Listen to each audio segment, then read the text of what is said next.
I knew something was wrong the moment her message came through. Don't call me for 2 hours, I'm busy.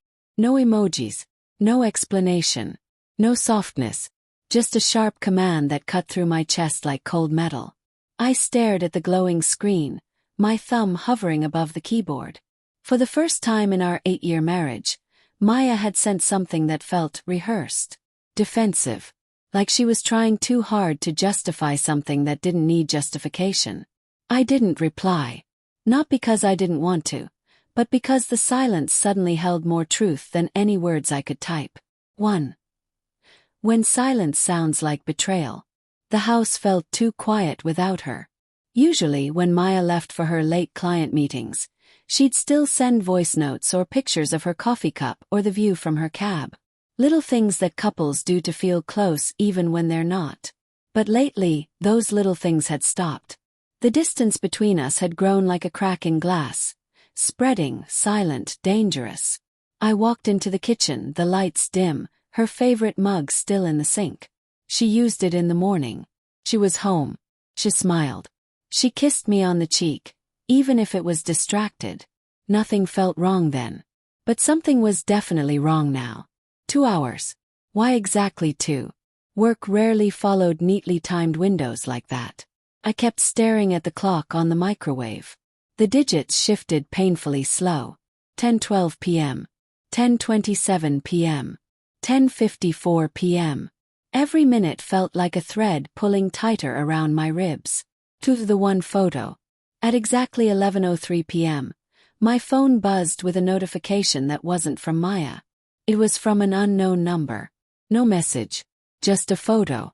I opened it expecting spam. But my hands froze. My breath caught hard enough to hurt.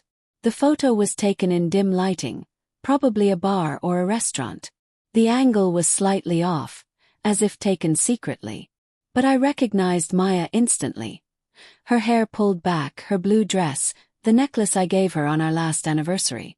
She was sitting across from a man. Not a colleague, not a friend. A man I'd never seen before, leaning close, too close. Their faces inches apart. His hand touching hers on the table. Not accidental, not friendly, but intimate. And she was smiling. Not her polite public smile. Her soft, warm smile, the one she used to give me. My breath shook. My knees buckled, and I leaned on the kitchen counter, gripping it like the only solid thing left in my life. 3. The 2-hour window. The photo was time-stamped. 10:14 p.m. Just minutes after she told me not to call. The betrayal wasn't imagined. It was right there, frozen in pixels, undeniable. My heart wasn't just breaking, it was splitting open, swallowing me whole. For a long moment I stared at the picture. Then again. And again. As if repetition would make it less real. Eventually I forced myself to breathe. Not call. Not confront. Not yet. Instead, I grabbed my car keys. I needed truth. Not a screen full of it, but reality where I could look her straight in the eyes. For the last place she thought I'd go. The restaurant in the background looked familiar. A circular light fixture. Brick walls. Wooden tables. I recognized it. It was the place we used to go back when date nights meant something. I drove without thinking, my pulse slamming against my throat. The steering wheel felt slick under my palms. Every red light mocked me. Every slow driver felt like fate delaying the inevitable. When I finally reached the restaurant, I didn't rush in. I stood across the street, hidden behind a row of parked cars, watching through the large windows, refusing to blink. My heart stumbled. She was still there, still with him, still smiling. And then he reached across the table and tucked a stray strand of hair behind her ear. She didn't pull back. She didn't flinch. She leaned into it. My world didn't just crumble, collapse. 5. Why? I don't remember crossing the street. I don't even remember walking inside. But suddenly I was standing a few feet away from their table. Maya looked up at me, her smile dropping instantly, her face draining of color. "Adrian," she whispered.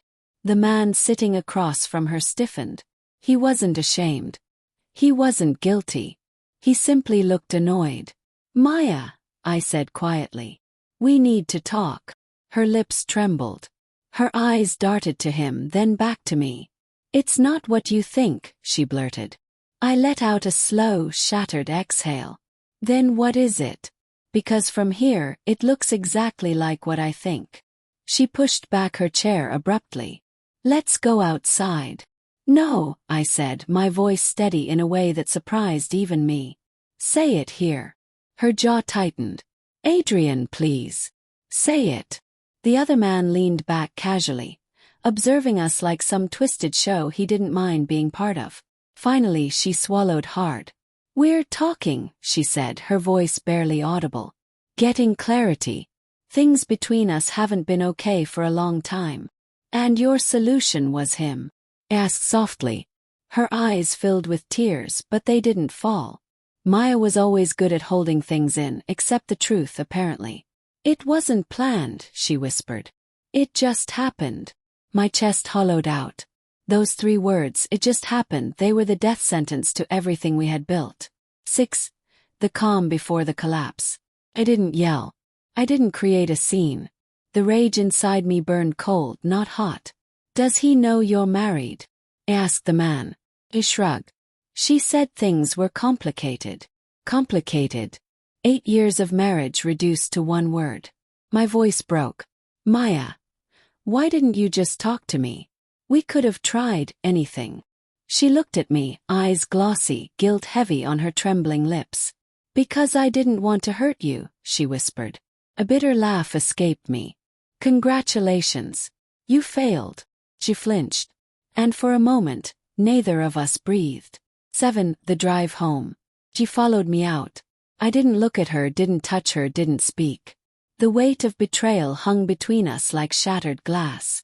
When we reached the house, she finally broke.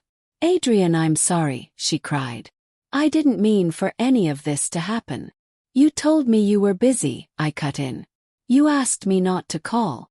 She wiped her tears with shaking hands. I didn't want to lie, but I also wasn't ready to admit that you were seeing him. That I was unhappy, she whispered. The word stabbed. Unhappy. When? How? Why didn't she tell me? But I knew the answer. People drift apart long before they admit they're drifting. The pain of clarity. I sat on the couch, numb. She stood across from me, like I was a stranger she didn't know how to approach.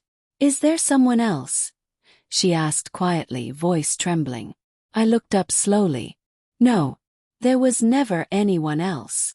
She nodded, shame settling on her shoulders like a heavy coat. How long? I asked. A few months, she whispered. Closed my eyes. Months. I didn't sleep with him, she said quickly. I swear. It wasn't physical. But the talking, the messages. The emotional part. I know it's still betrayal. I know. Why him? She swallowed. Because he listened. Because he paid attention. Because I felt seen. Her voice cracked. And because I didn't know how to ask you to see me again. The words hit harder than the photo. 9. The ending we didn't expect. We talked until sunrise. About the early years. About the mistakes. About everything we ignored. Somewhere between the sobs and the silence, I realized something painful. You can love someone deeply and still lose them. You can give someone everything and still not be enough. And sometimes, betrayal isn't a single moment. It's 1,000 tiny unmet needs stacked quietly until the weight collapses. When morning light spilled into the room, she whispered, I'll pack a bag. I think we both need space. I didn't stop her. I didn't beg. When she walked out the door, her hand brushed the frame, lingering for one hesitant moment, as if she wanted to turn back, but the damage was too deep. The house felt hollow when it closed behind her. But somewhere inside the ache I knew. This wasn't the end of my life. Just the end of a chapter one never thought would close. And healing, no matter how far away it felt, would begin with the truth I uncovered the moment she texted. Don't call me for 2 hours, I'm busy. 'Cause she was right. She was busy. Busy losing us. Busy choosing someone else. Busy walking away long before I ever opened that photo. And now, I was busy too. Busy learning how to live without her.